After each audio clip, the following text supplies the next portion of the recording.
Good morning, good afternoon, or good evening, depending on your time zone, and welcome to Moral Compass 101.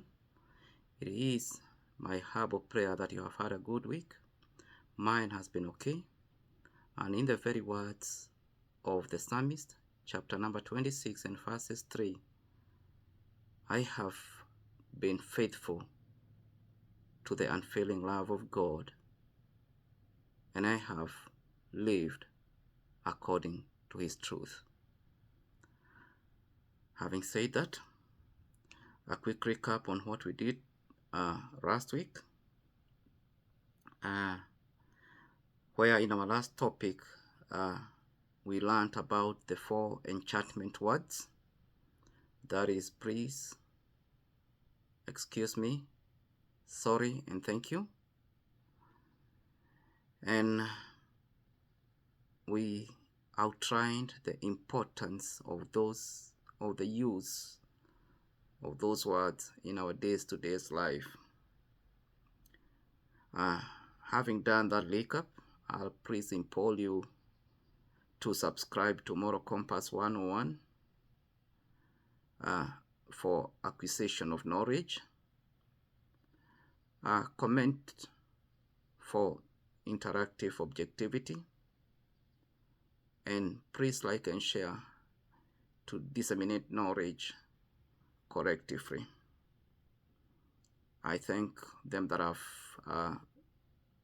gone ahead and subscribed, and them that watch my videos every week so that they can get edified. Today, I'll demystify an interchangeable misconception between a mentor and a role model. Hence, the topic of the day: mentor or role model. Mentor or role model.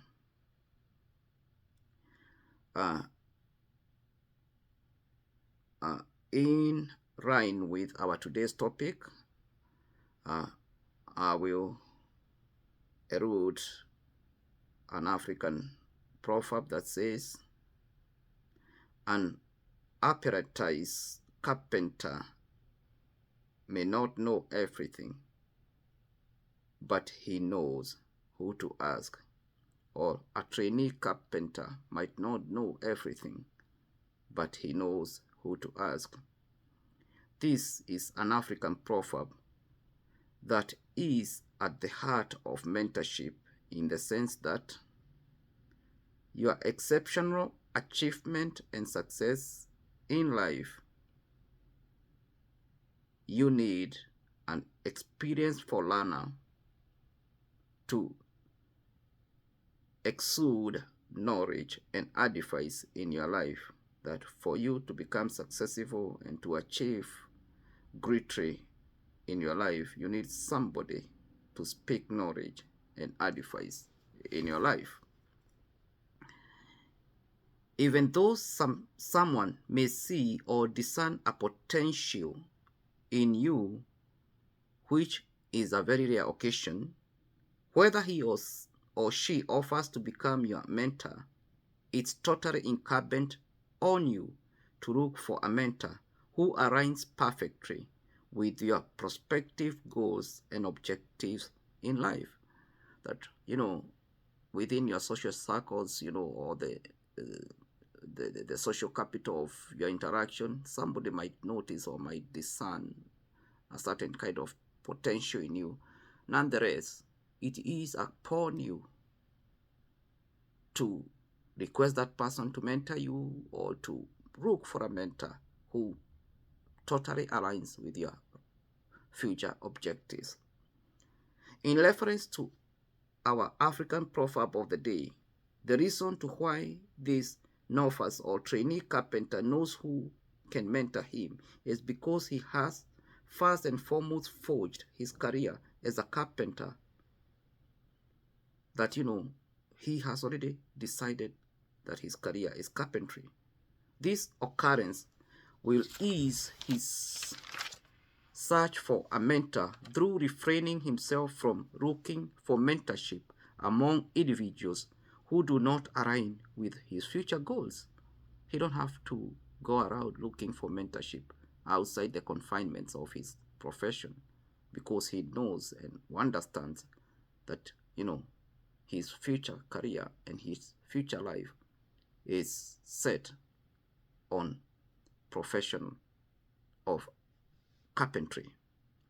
The reason to why most people are hesitant in looking for a mentor or totally avoid it altogether is because they have never found their profession or purpose in life. This takes us back to when I began my YouTube journey by saying your value in life and for life starts when you find your objective defined purpose of existence. That your value in life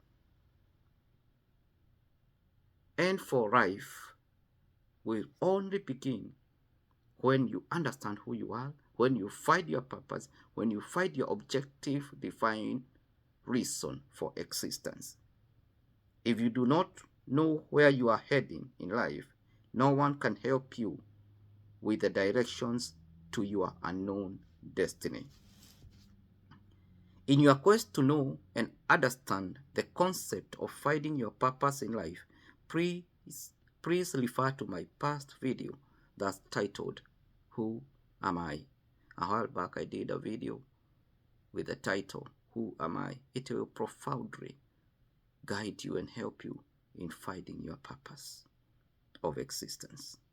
The realization of your profession and purpose in life will help you to easily establish a social network with individuals of your right mind, and also look out for an experienced forerunner in the area of your interest who can become your mentor. And this argument brings us to our question of the day. Who is a mentor? Who is a mentor? A mentor is a trustworthy, a selfless, and experienced advisor who offers guidance, support, feedback, and intellectual expertise to a mentee who is ready to benefit on matters character development in all three P's of prosperity areas in life. That a mentor is a trustworthy, a selfless, an experienced person or advisor who offers guidance, support, be it psychological, financial, spiritual, emotional, all those kind of support in order to see to it that you flourish in life. These three P's of prosperity areas in your life, I'll discuss them in our next video. It's worth noting that for the optimum effectiveness and efficiency of mentorship, it's extremely advisable to uphold mentorship on the basis of physical interaction between the mentor and the mentee in order to successfully effectuate mentorship, active, interactive, and reciprocal functionality. This means that mentorship should be handled in the old school way, where you physically interact and in person connect with your mentor,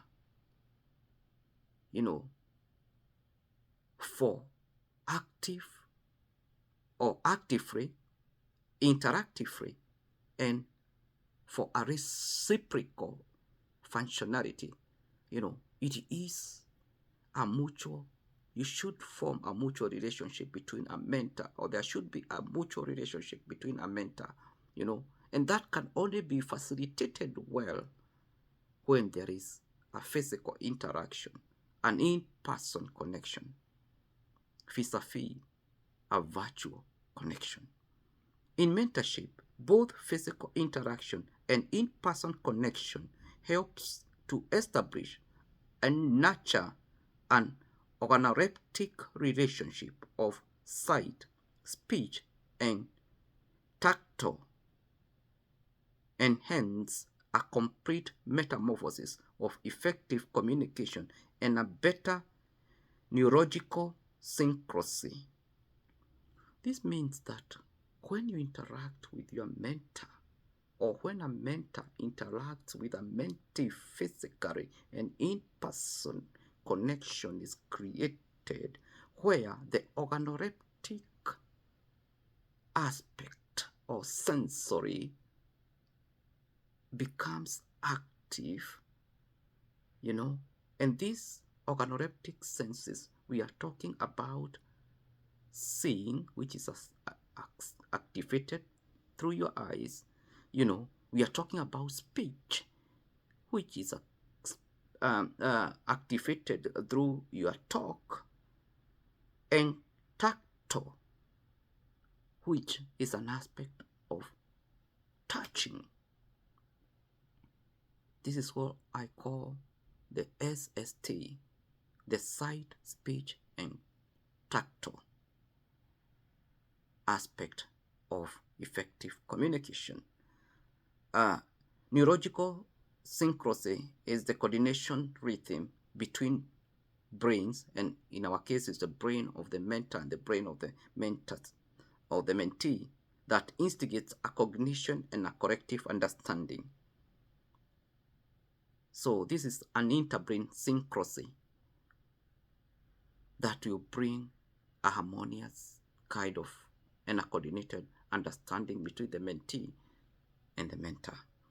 While I'm not in any way against virtual mentorship that's enabled through the internet digital technology, I perceive it as being incomplete because it lacks the tactile means of tangibility, which is a necessary aspect of emotional support. That virtual interaction does robs the mentee, both the mentee and the mentor, that tangibility aspect. For instance, having a shoulder to lean on is a tangible occurrence that's emotionally fulfilling. Remember, we said a complete metamorphosis of human interaction is embedded on sight, speech, and touch, SST.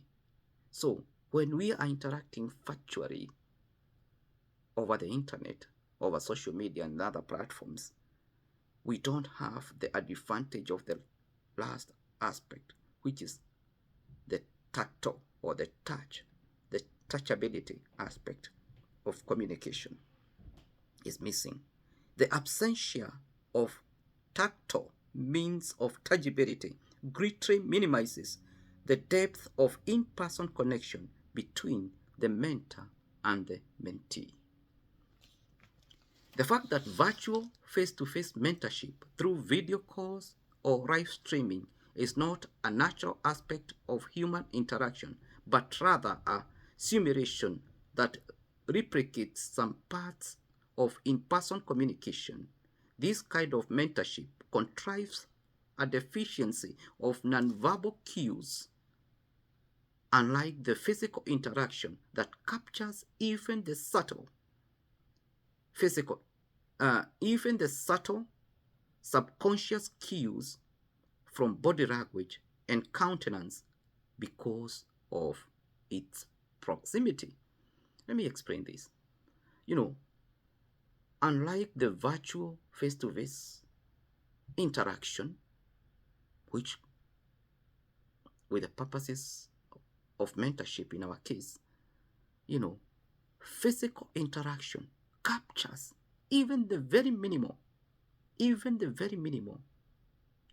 subtle subconscious cues from body language and countenance. And remember, a greater percentage of communication, 70% of communication is derived through body language and countenance or facial expression. So, virtual interaction will miss these very imperative aspects of effective communication because it cannot capture, it cannot greatly capture or to a large extent capture the subtle subconscious cues of body language and countenance. So, virtual interaction lacks an organic connection, spontaneous or naturality, and informal bonding that occurs in physical interactions. You know, a mentor can sometimes suggest to meet the mentee in a social gathering, for a coffee, or a dinner, that is informal kind of bonding that is absent in virtual interaction mentorship. And this brings us to our next question. What is a role model?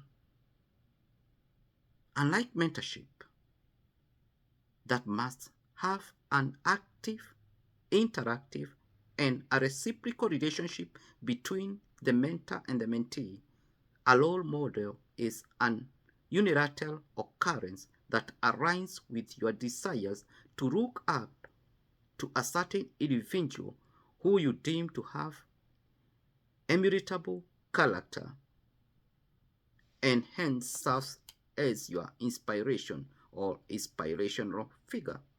That unlike mentorship, in mentorship where there must be a cordial relationship between the mentor and the mentee, a role model is just an unilateral kind of, it's a one-way kind of relationship where, you desire to, you know, you desire to,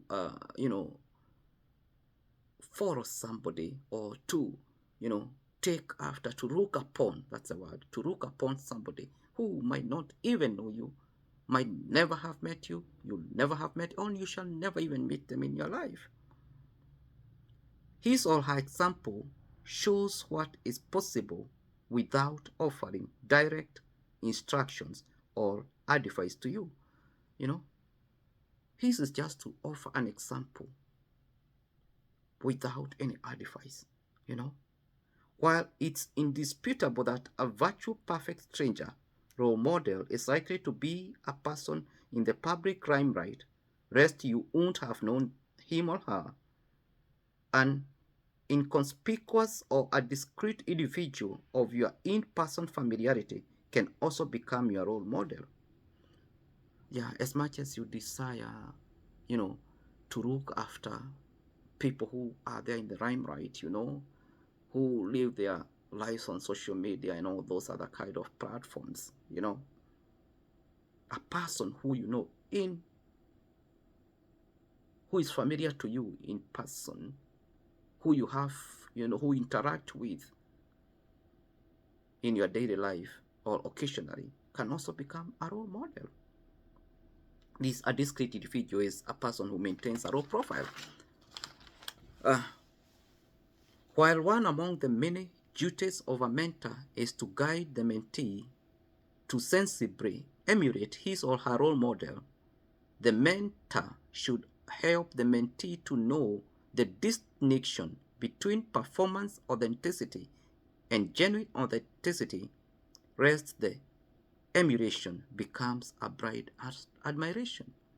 That as you admire people out there, you might be very naive without any life experience, and hence your mentor will help you to distinguish between performance authenticity and genuine authenticity, because people are living large out there because of the camera, because of publicity, and remember, all that glitters is not gold. So you might not know the genuinity of somebody who you call a role model, but your mentor can help you to distinguish between what is real and what is not, what is authentic and what is fake. This is the process that transforms an abstract admiration into actionable and achievable goals. This distinction between performance authenticity and genuine authenticity is the process that transforms an abstract admiration or your abstract admiration into actionable and achievable goals. It also helps the mentee to avoid the pitfalls of comparison, which can easily instigate a feeling of inadequacy and a loss of individuality. It will help you, when you know that your role model is an authentic person, is observing genuine authenticity, then that you shall be at ease with yourself. But if you know that your role model is just having performance authenticity, it will give you a feeling of inadequacy and can resort to a loss of your individuality. So it's very, very, very, very important to know that and understand that your role model is a genuine person who is genuinely doing things that you admire. In closing, a mentor can also serve as a role model. If the mentee greatly admires their mentor's experience and professionalism, the mentor can equally play both roles of mentorship and role model simultaneously. Nonetheless, that can only be a determination of the mentee. That if by any chance you find admiration in your mentor, you as a mentee, you can decide to make your mentor your role model, and there's nothing wrong with that. However, this occurrence is a great deal of combination because the mentee receives both motivation and guidance to achieve their goals from the same individual. When your mentor becomes your role model, you are killing two birds with one stone because you shall draw everything, knowledge and everything from the same person. So for those people who have been confused about mentorship and role model, and I've met people who times without number claim that some people they see on TV, some people they see on social media are their mentors, and they have never met them. No, those ones are not your mentors, and they can never become your mentors, because in mentorship there must be a mutual relationship. Those people who you admire on TVs or on social media platforms can only become your role models. Until next time, please stay safe. Blessings and shalom.